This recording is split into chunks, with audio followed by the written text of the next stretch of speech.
ಮಂತ್ರಿಮಾಲ್ನಲ್ಲಿ ಕುಸಿತಗೊಂಡ ಗೋಡೆ 60% ದೋಷಪೂರಿತ ಅಂತ ಹೇಳಲಾಗ್ತಾ ಇದೆ. ಮಂತ್ರಿಮಾಲ್ ಕಟ್ಟಡದ ದೃಢತೆ ಸುರಕ್ಷತೆ ಬಗ್ಗೆ ಅನುಮಾನವನ್ನ ತಾಂತ್ರಿಕ ಸಮಿತಿ ವ್ಯಕ್ತಪಡಿಸಿತ್ತು. ಮಂತ್ರಿಮಾಲ್ ಗೋಡೆ ಕುಸಿತ ಪ್ರಕರಣದ ತಾಂತ್ರಿಕ ವರದಿ ಇವತ್ತು ಸಲ್ಲಿಕೆ ಆಗಲಿದೆ, ಬಿಬಿಎಂಪಿಗೆ ಸಲ್ಲಿಕೆ ಆಗಲಿದೆ. ಒಟ್ಟು 54 ಪುಟಗಳನ್ನ ಒಳಗೊಂಡಂತಹ ವರದಿ ತಾಂತ್ರಿಕ ಸಮಿತಿ ಇವತ್ತು ಸಲ್ಲಿಸಲಿದೆ. ಪಾಲಿಕೆ ಆಯುಕ್ತರಿಗೆ ಇವತ್ತು ಮಧ್ಯಾಹ್ನದ ವೇಳೆಗೆ ಈ ವರದಿ ಸಲ್ಲಿಕೆ ಆಗುವ ಸಾಧ್ಯತೆ ಇದೆ. ಮಂತ್ರಿಮಾಲ್ನಲ್ಲಿ ಕುಸಿತಗೊಂಡಂತಹ ಗೋಡೆ 60% ದೋಷಪೂರಿತ ಅಂತ ಹೇಳಲಾಗ್ತಿದೆ. ಮಂತ್ರಿ ಕಟ್ಟಡ ದೃಢತೆ ಸುರಕ್ಷತೆ ಬಗ್ಗೆ ತಾಂತ್ರಿಕ ಮಂತ್ರಿಮಾಲ್ ಗೋಡೆ ಕುಸಿತ ಪ್ರಕರಣದ ತಾಂತ್ರಿಕ ವರದಿ ಇವತ್ತು ಸಲ್ಲಿಕೆ ಆಗ್ತಾ ಇದೆ. ಒಟ್ಟು 54 ಪುಟಗಳನ್ನ ಒಳಗೊಂಡಂತಹ ವರದಿ ಇವತ್ತು ಸಲ್ಲಿಕೆ ಆಗ್ತಾ ಇದೆ. ಪಾಲಿಕೆ ಆಯುಕ್ತರಿಗೆ ಇವತ್ತು ಮಧ್ಯಾಹ್ನದ ವೇಳೆಗೆ ಈ ವರದಿಯನ್ನ ಸಲ್ಲಿಸುವಂತ ಸಾಧ್ಯತೆ ಇದೆ.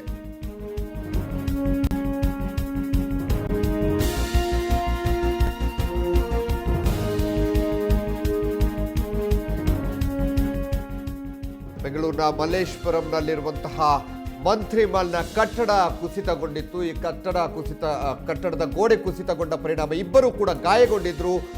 ಈಗ ಏನು ಬಿಬಿಎಂಪಿ ಈ ಒಂದು ಕಟ್ಟಡದ ಒಂದು ದೃಢತೆಯನ್ನ ಪರಿಶೀಲಿಸೋದಕ್ಕೆ ಒಂದು ಸಮಿತಿಯನ್ನ ಕೂಡ ನೇಮಕ ಮಾಡಿತ್ತು. ಈಗ ಆ ಸಮಿತಿ ವರದಿಯನ್ನ ಸಿದ್ಧಪಡಿಸಿದೆ.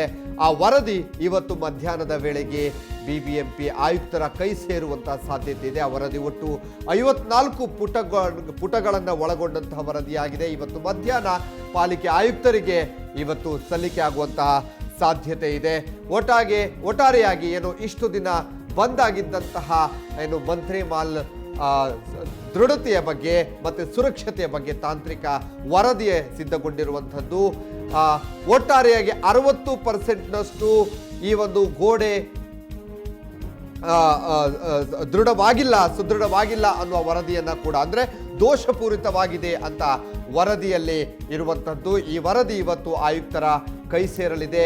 ಮುಂದೆ ಯಾವ ರೀತಿ ಏನನ್ನ ಶಿಫಾರಸು ಮಾಡ್ತಾರೆ ಅನ್ನೋದನ್ನ ಕೂಡ ನಾವು ಕಾದು ನೋಡಬೇಕಾಗಿದೆ.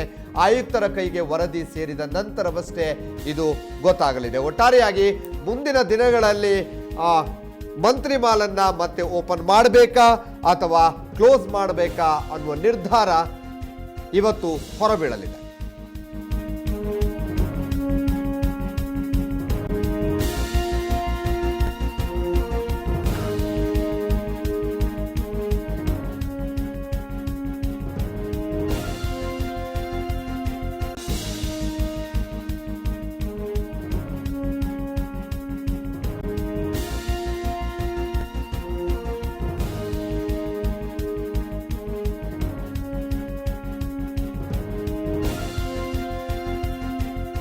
ಬನ್ನಿ, ಬಗ್ಗೆ ಇನ್ನು ಹೆಚ್ಚಿನ ಮಾಹಿತಿಯನ್ನ ನೀಡ್ತಾರೆ ನಮ್ಮ ಪ್ರತಿನಿಧಿ ನಂದಿನಿ.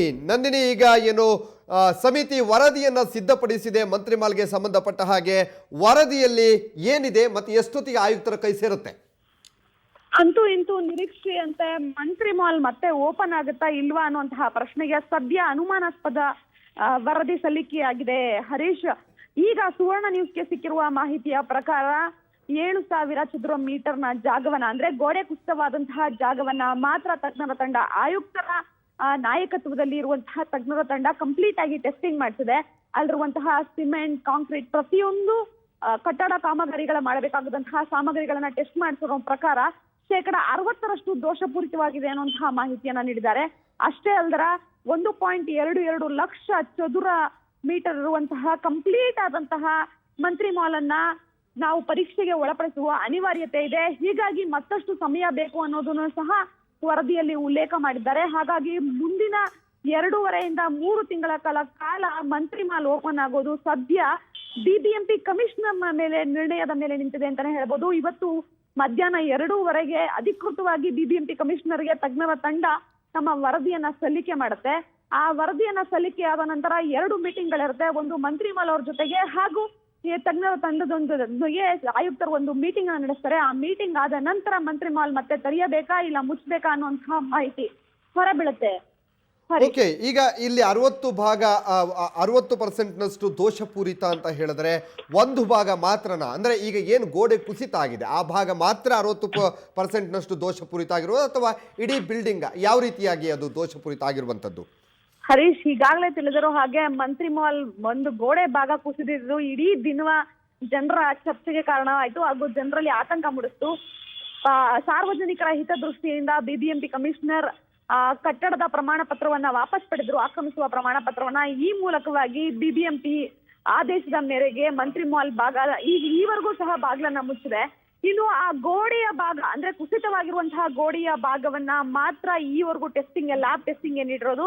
ಆ ಟೆಸ್ಟಿಂಗ್ ನ ವರದಿಯ ಪ್ರಕಾರ 60% ಭಾಗ ದೋಷಪೂರಿತವಾಗಿದೆ. ಹಾಗಾಗಿ ಮಂತ್ರಿ ಮಾಲ್ ತೆರೆಯೋದು ಅನುಮಾನ ಅನ್ನುವಂತಹ ಪದವನ್ನ ಬಳಕೆ ಮಾಡಿದ್ದಾರೆ. ಸದ್ಯಕ್ಕಂತೂ ಬಿಬಿಎಂಪಿಯ ಕಮಿಷನರ್ ಮೇಲೆ ಎಲ್ಲಾ ನಿರ್ಣಾಯಕ ಪಾತ್ರವನ್ನ ವಹಿಸಲಾಗಿದೆ. ಮಂತ್ರಿ ಮಾಲ್ ತೆರಿಬೇಕಾ ಇಲ್ಲ ಮುಚ್ಚಬೇಕಾ ಅನ್ನೋದು ಕಮಿಷನರ್ನ ಮುಂದಿನ ಆದೇಶದ ಮೇಲೆ ನಿಂತಿರುತ್ತೆ. ಹರೀಶ್, ಇಲ್ಲಿ ನಂದಿನಿ, ಈಗ ದೋಷಪೂರಿತ ಅನ್ನೋದಕ್ಕೆ ಏನ್ ಕಾರಣನ ಕೊಟ್ಟಿದೆ ಸಮಿತಿ?